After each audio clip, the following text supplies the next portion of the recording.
Time. I call the member for Balmain. Thank you, Mr Deputy Speaker. I rise on behalf of the Greens to address this travesty of democracy. And what a mess, Mr Deputy Speaker. What a mess. Today we've heard member after member come forward using the most pathetic explanations for why they should be undermining the democratic system in the City of Sydney. We just heard the member for Coffs Harbour saying that because he's finding problems parking his car and because he doesn't like bike lanes, we should introduce this bill. And why? Because he wants to change the makeup of the City of Sydney. It's transparent.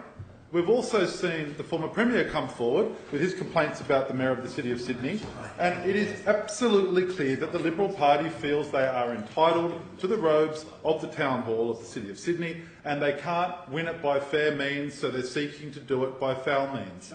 This, of course, as we've heard, is not just the modus operandi of the Liberal Party, but also of the Labor Party.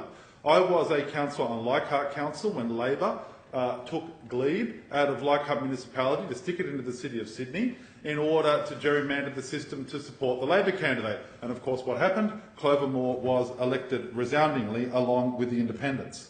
We've heard the Minister lay the basis for this legislation on the Melbourne model, the thoroughly discredited Melbourne model, discredited by a panel put forward by the Liberal government, chaired by a Liberal, and it has been absolutely trashed as part of the review that we've seen from the Electoral Review Committee, which has said that the system does not work, it's anachronistic, and so on and so on. So the New South Wales government is well behind the times supporting this legislation, when in fact we know that in Melbourne itself this has been thrown out.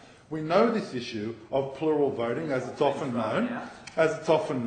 Well, if the minister hasn't been thrown out, well, that report is so damning. You just said it was it's so out. damning. It's so damning. The scathing report that was released on the 9th of September absolutely undermines the basis that this government has moved this legislation for. Now, we also know that when it comes to plural voting, it has been abolished in just about every other jurisdiction that one can imagine. We know that dual voting was abolished in New Zealand, it's been abolished in the United Kingdom, with the exception of the very strange City of London Corporation, of course as opposed to the Government of London Authority.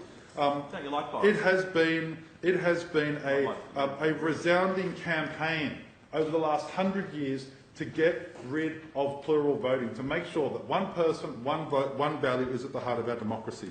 We Greens strongly oppose these laws, and we believe that the supporters of these, it's pretty clear, have got muddle-headed views, and we've heard it again today from the Minister, where he has said that it's an embodiment of the principle of no taxation without representation. Absolutely ridiculous. Pick up a history book and read the basis of no taxation without representation. It has nothing to do with giving businesses a vote. It actually is an embodiment of the demand for representation of individuals and not money.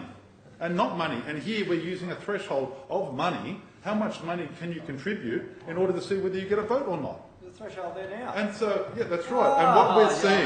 And what we're seeing is them using this principle of no taxation without representation, which thoroughly misunderstands the history of the point. In fact, it's a direct step back to Victorian England, where voting rights were based on wealth. The idea of enfranchising money is a seriously retrograde and anti-democratic step. The proposed system will result in an effective gerrymander for political parties that place corporate interests over communities, and the residents of the City of Sydney will lose out. In my electorate, over 10,000 residents who do vote in City of Sydney elections are having their vote effectively halved.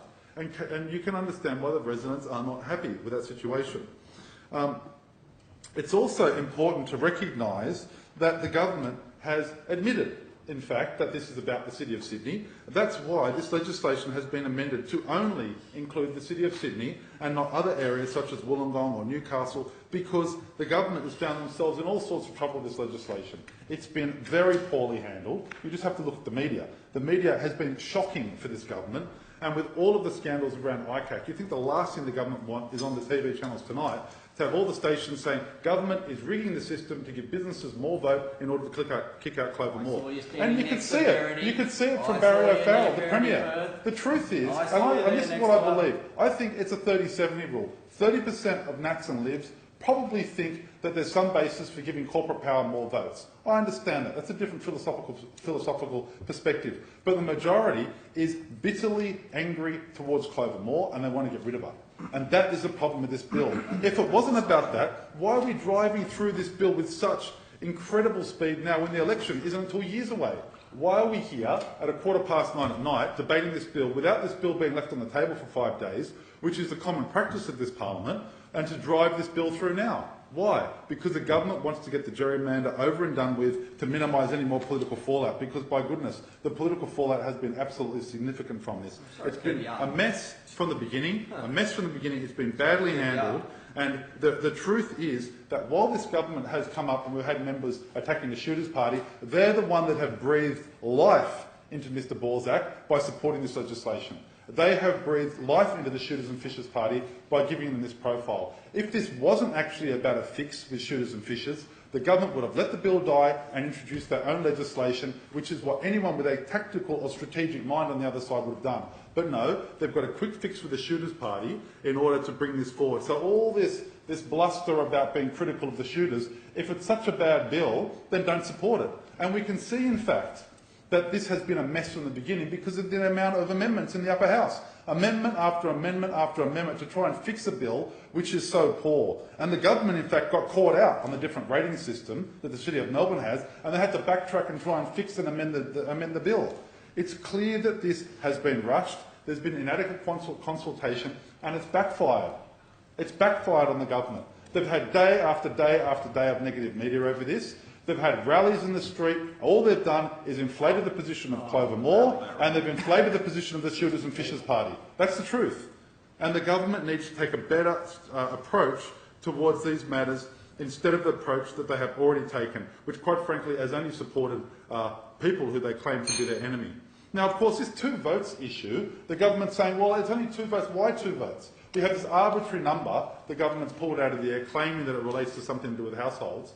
The problem with the philosophy behind the government's approach on this is, why not give them 6 votes? Why not give them 12 votes? What's the issue? Yes, the City of Melbourne, the Minister says. The City of Melbourne, which has been reviewed significantly, deeply and thoroughly, and that process has found to be wanting. Melbourne disagrees. So that has been found to be wanting. In fact, this is at the heart of the government's crisis around this matter, is the attempt to attack the makeup of the City of Sydney. The leadership of the City of Sydney has left a mess in terms of the legislative arrangements, and there will be no doubt that there will be holes in the legislation, that the amendments which have been forced to rush through will actually fail to deal with so many of these issues. It's important enough, of course, it's important as well to remember that when it comes to the matter of providing votes for business, the government, of course, won't take that issue to the federal government, won't take that issue to the state government, but confect some kind of relationship between local business and voting. If it's true, as we heard one of the members for Coffs Harbour say that, well, you know, businesses don't live in the City of Sydney, but they make a big contribution. Well, what about businesses that work in the seat of Sydney? Or in the federal seat of Sydney? Why shouldn't they get to vote in the elections? Why shouldn't we give Rio Tinto a vote? Why don't we give BHP a vote? They make big contributions to the coffers. Give them a vote too. As soon as you start using the revenue that people contribute towards the system as a basis for determining who gets a vote and who doesn't, you go down that very, very slippery slope. And that is what repels people about this. When we're brought up as children, when we look at the history of this country, there's been a fight for one person, one vote, one value. And this government is now saying, well, look, we'll give business 2 votes. No, they don't vote. Well, they contribute a little bit of money, so we'll give them 2 votes. And if the government was serious about letting business vote, which I personally have problems with, but if they were serious about that, they should adopt the proposal from the member for Sydney. They should adopt that proposal. That will solve all of the issues that the minister has raised, that he's claimed as a reason for why they're bringing forward this bill. But they won't do that, Mr Deputy Speaker, because it's about attacking someone they don't like. It's about the Liberals, and I think a lot of National Party members don't understand. It's about the Liberals wanting that crown of the Mayor of the City of Sydney, and they can't get it.